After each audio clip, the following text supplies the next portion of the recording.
안녕하십니까. 5월 9일 일요일 엘리엇 TV를 시작하도록 하겠습니다. 네, 오늘은 주제가 조금 다른데요. 오늘은 뉴스 기사를 하나 갖고 왔어요.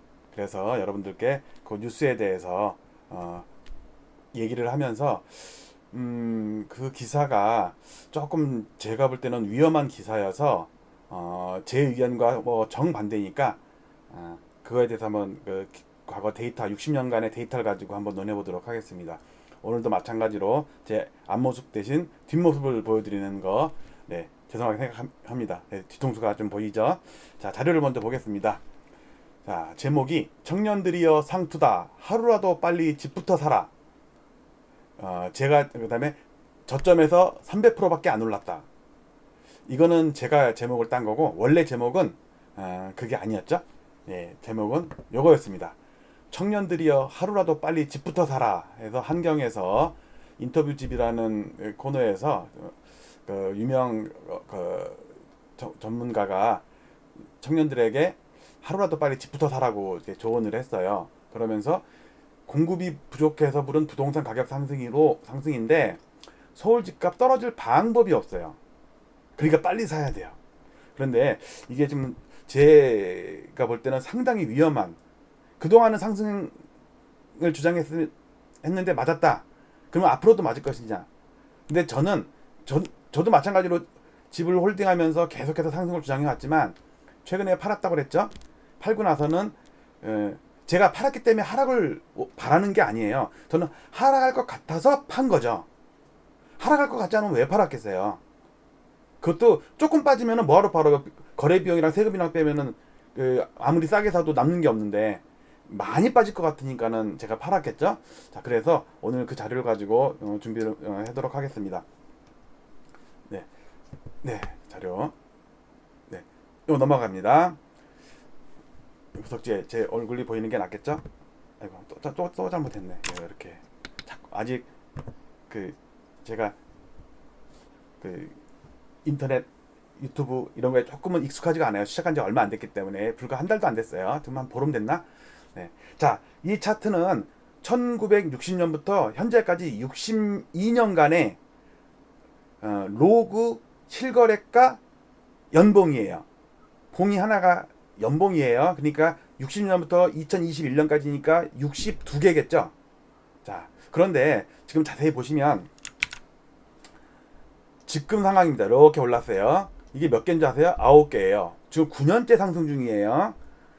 그러면 과거 우리나라 60년 역사에서 9년 동안 오른 적 있었나? 아니에요. 여기서부터 여기까지 IMF 때부터 버블 세븐 때까지 8년 올랐어요. 그러면 가장 급하게 오른 기울기는 언제였냐? 노태우 대통령 때의 88 올림픽 할 당시에 이때도 4년이에요. 보셨죠?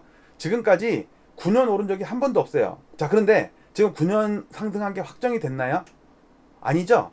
지금은 현재 진행형이죠. 그러니까 8년 플러스 1이에요. 지금 8년 플러스 1이에요. 그러면 요 1이 하락할 수도 있는 거 아니에요. 그러면 역대 8년 상승을 넘지를 못하는 거죠.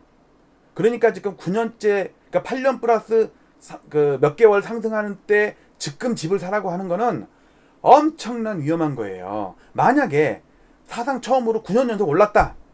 그런데 10년째 빠졌다. 그러면 올해 산 게 잘못된 걸 수가 있는 거죠. 자, 넘어갑니다 또. 자, 이번에는 대통령별로 60년 동안 수많은 대통령과 서울시장이 있었는데 현재의 그 정권별 국면을 보자 이거죠. 자, 지금 노태우 대통령 때 지금 요 파란 게 대통령이에요. 노태우 대통령 상승. 박정희 대통령은 요렇게 올랐어요. 그러니까 명목으로는 엄청 올랐는데 물가로 나눈 실질 상승률은 그렇게 크지가 않아요. 워낙 개발도상국이라서 물가가 많이 올랐으니까. 자, 그 다음에 김대중 대통령 때의 IMF 이후 그때 엄청 올랐죠. 그 다음에 노무현 대통령 때도 많이 올랐죠. 근데 잘 보세요. 노태우 대통령 때 아무리 많이 올랐어도 4년 오르고 1년 빠졌죠. 자, 플러스 1년이에요. 그러니까 4 플러스 1이에요. 자, 김대중 대통령도 많이 올랐지만 처음부터 오른 게 아니라 1년 빠지고 시작했어요. 그러니까 1 플러스 4예요.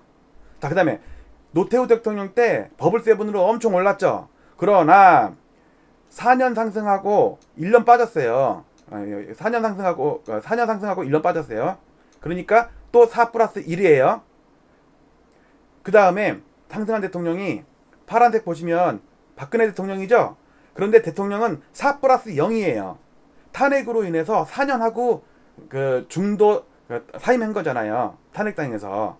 맞죠? 그러니까 지금까지 5년 연속 상승한 대통령 한 명도 없어요. 자, 그러면 문재인 대통령, 자, 현재 우리의 문재인 대통령 지금 얼마나 올랐나요?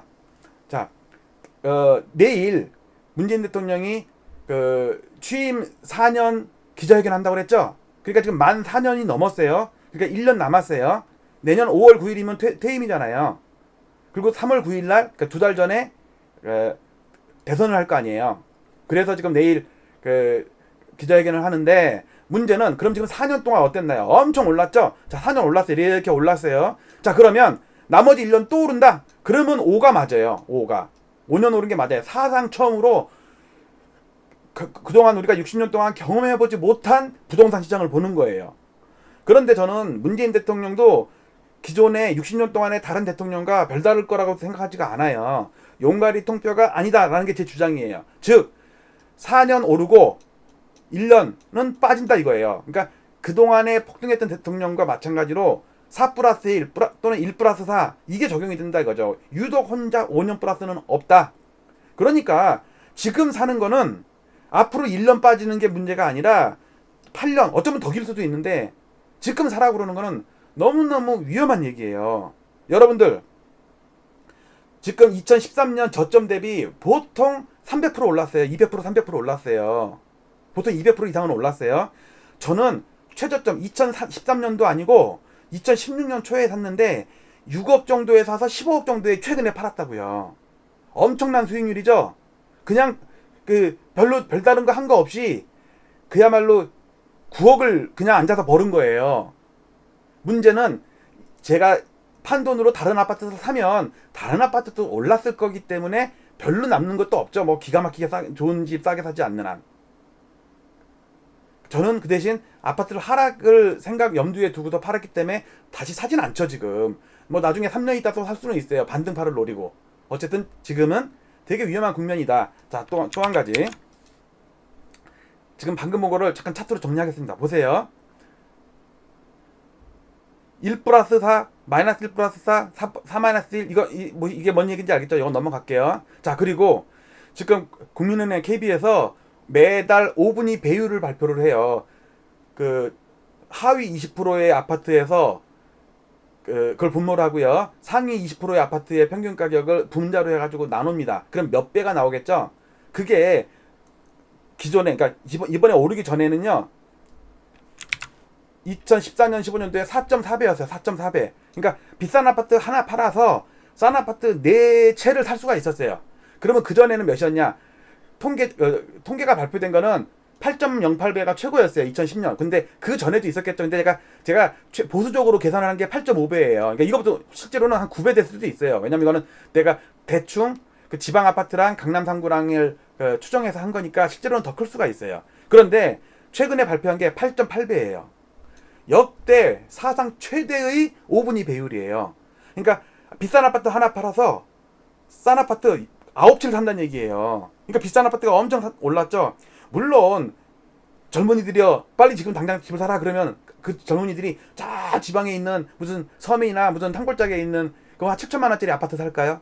아니란 말이에요. 뭐 서울에 있는 최소한 뭐 노도강 금강구 정도 이상은 살 거란 말이에요. 아무리 뭐 낮아도 그래도 아직은 노도강 금강구 쪽이 아직은 저렴하죠. 5억짜리 6억짜리 이렇게 많으니까. 그러면 5억짜리를 영끌해서 산단 말이에요.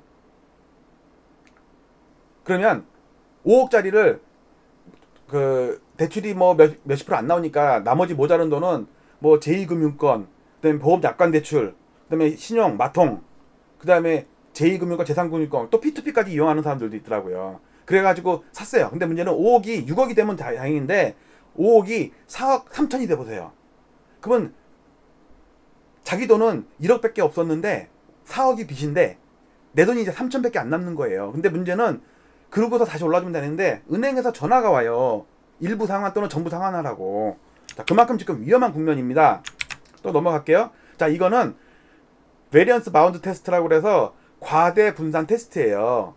즉 버블 구간과 버블이 해소되는 구간이 있는데, 버블 구간이 몇 년 동안 지속이 되는데 강남구는 지금 버블이 해소가 됐어요. 왜냐면 이거는 전세가 변동 대비 매매가 변동을 따지는 거기 때문에 전세가가 최근에 많이 올랐죠. 그러면서 분모가 커져서 얘가 좀 낮아서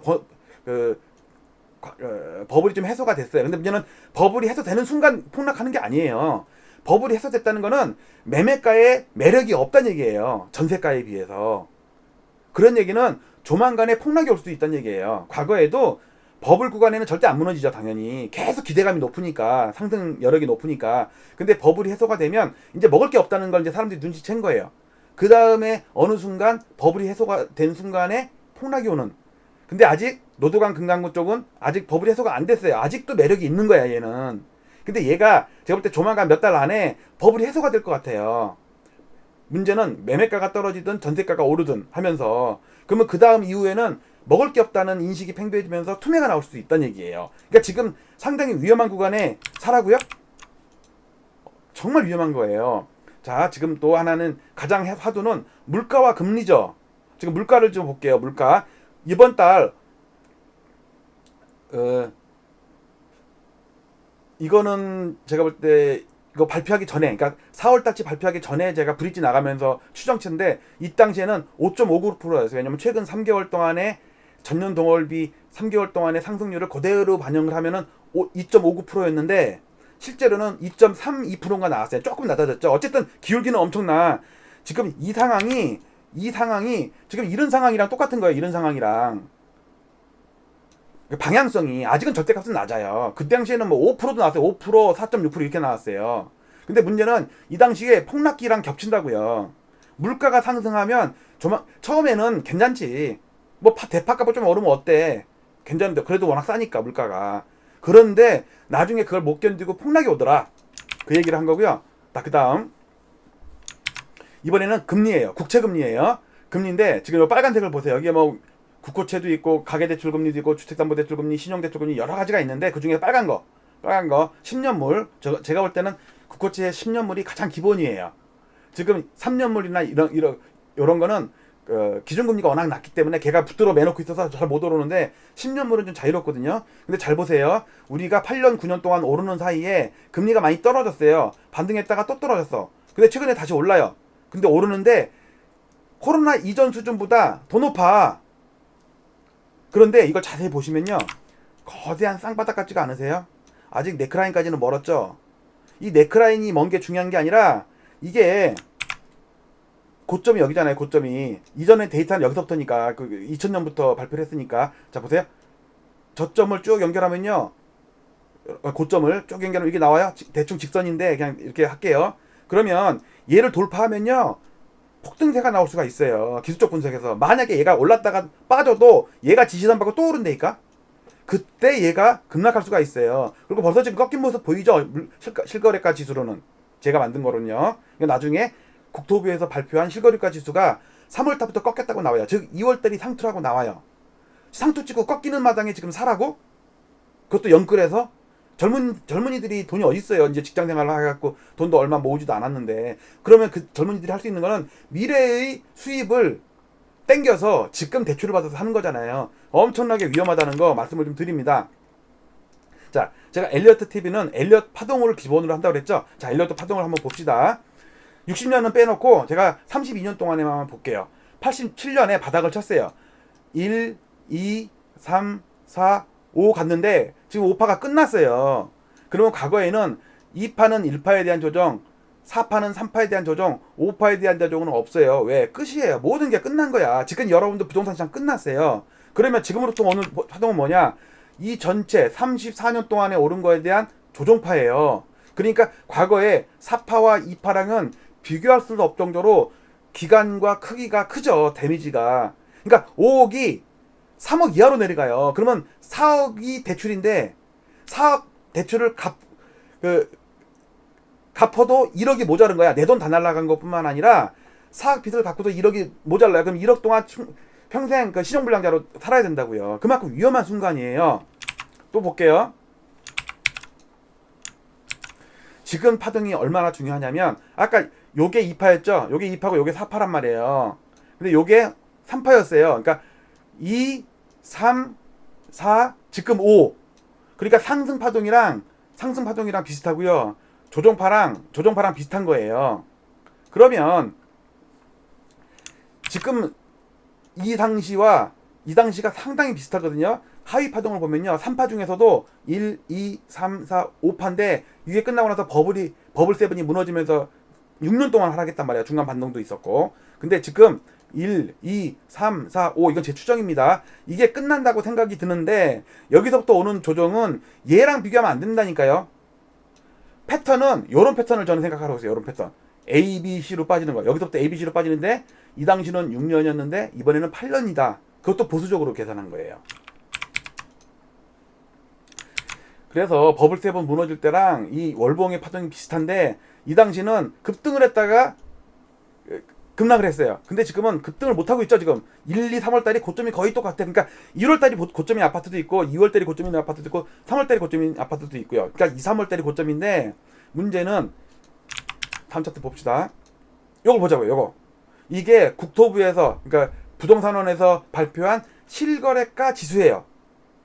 저는 400개 아파트를 취합을 해서 메이저 인덱스를 만들고 상위 100개 아파트를 취합해서 스타 인덱스를 만들잖아요. 국토부는 그런 게 아니고 서울 아파트 전부를 다 실거래가 계약서를 조사를 해가지고 지수를 만들어요. 그런데 쇼킹한 거 서울이 처음으로 마이너스 0.1%예요. 물론 잠정치지만 이거 3월달치예요.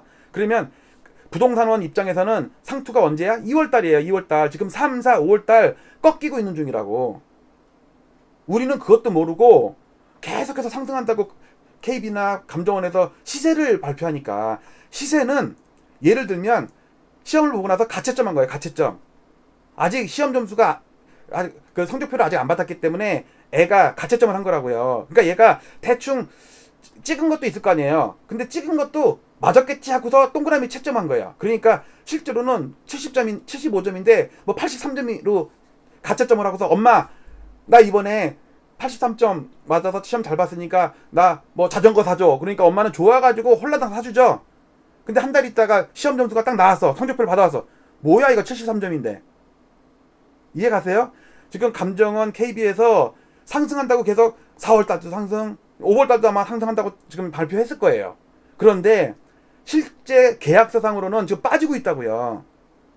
여기 보이시죠? 제 거짓말한 게 아니에요. 물론 이거는 잠정치기 때문에 3월달이 다 취합이 안 된 상태에서 집계를 한 거기 때문에 3월 후반부에 신고한 게 접수가 되면 약간 보합이나 좀 플러스가 될 수도 있어요. 어쨌든 계속해서 기울기가 줄고 있다고요. 그러면 3월달이 아니라 4월달이 마이너스 수도 있어요. 그러면 3월달이 꼭지죠.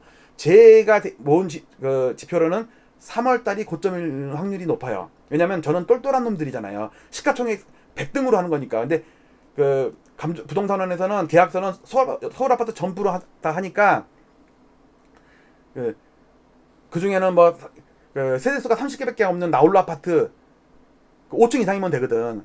16세대인 아파트도 있더라고. 보니까 통계에 잡히는 게. 자, 그러니까 지금 안심할 단계는 아닙니다. 자, 또 한 가지. 지금 얼마 전에 방송을 했는데 법인 매매를 좀 봅시다. 2019년부터 법인이 무식하게 샀거든요. 원래는 매도가 많아요. 항상. 왜냐면 찍어서 파니까 당연히 매도가 많죠. 평상시에는. 사가지고 팔면은 제로섬이지만 찍어서 파니까 빵이 아파트라면 아파트가 빵이라면 하면서 아파트를 막 그 100채짜리 나홀로 아파트 만들어서 분양하고 그러잖아요. 재건축하는 것도 있지만 그냥 그 땅을 사갖고 건설사가 찍어서 판다고 아파트가 빵이라면 했고 빵 찍듯이 해서 판단 말이야. 그거는 순수하게 회사 보유 물량을 파는 거기 때문에 법인이 개인한테 파는 걸로 돼 있어요. 그러니까 평상시는 항상 매도가 많아요. 그런데 2015년 이후부터 매도와 매수가 비슷해. 그러니까 찍어서 팔기도 하지만 사는 것도 있어, 개인한테. 그러니까 이게 뭐예요? 이건 순매수란 얘기예요. 순매수. 그러니까 2016년부터는 순매수예요. 근데 그 법인이 뭐예요? 개인이 법인을 만들어서 갭 투자를 한 거죠. 그런데 문제는 2018년 말부터 급증을 해요. 그러니까 팔기도 팔지만 사는 게 엄청난 거야. 그러면서 임대사업자 등록을 엄청 했겠죠. 그런데 6월까지 땡이야. 왜? 710 대책 나오면서 법인이 살 수가 없어. 그러니까 팔기는 파는데 살 수가 없어. 그러니까 찍어서도 파는 것도 있지만 기존에 샀던 걸 또 판다고. 이게요. 지금 엄청 팔고 있단 말이에요. 그런데 이걸 갖다 개인한테 받아주라고?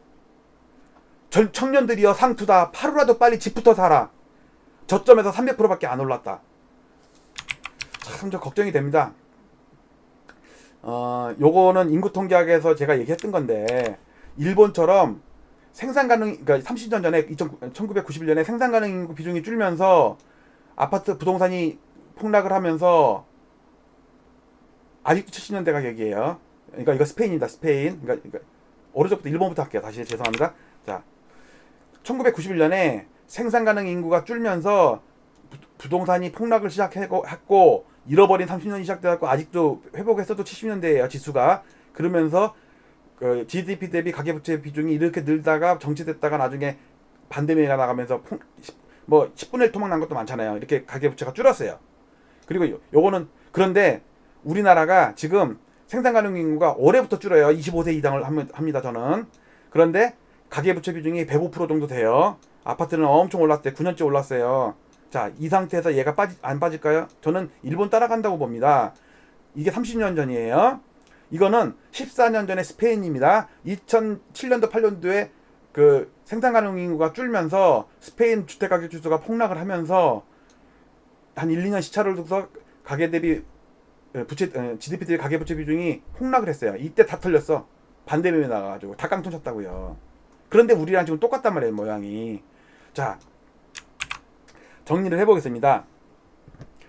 청년들이여 하루라도 빨리 집부터 사라. 이거를 풀어서 얘기하면 청년들이여 상투다. 하루라도 빨리 집부터 사라. 저점 대비 300%밖에 안 올랐다. 이거 정말 위험한 얘기입니다, 여러분들. 걱정입니다. 끝나기 전에 항상 제 룸을 보여드리죠. 지금 생방송, 그러니까 방송 녹화하는 중인데 제 얼굴을 보여드릴 수는 없으니까 여러분들께 제 방송하는 모습만 보여줬는데, 자, 여러분들 지금 상황이 상당히 위험한데 지금 우리 최근 들어서 전문가 중에서 다급하게 막 5월달, 6월달 전에 막 아파트 사라고 그런 분들이 되게 많이 늘었어요. 저는 어떤 생각이 드냐면요. 역시 작전 세력이 못 팔아가지고 물렸다. 빨리 털기 위해서 빨리 젊은이들을 끌어들여야 되는데 그 메커니즘이 시장에 작용하고 있는 거 아닌가라는 생각이 좀 들고요. 인천에 1929년에 요시다라는 일본인이 그림을 그린 인천항입니다. 인천항인데 이걸 좀 가까이 보시면 여기 인천구청이 보이죠? 뭐 18은행도 보이고 안전은행도 보이고요. 여기서 월미도가 보이죠? 월미도도 보이고요. 이렇게 보시면 인천항입니다. 내항이에요. 옛날에 축항이었는데 간문도 있었고요. 지금은 다 매립이 돼서 한참 나왔죠. 자, 오늘 이걸로 방송을 마치도록 하겠습니다. 여러분들 오늘 수고 많이 하셨습니다. 감사합니다.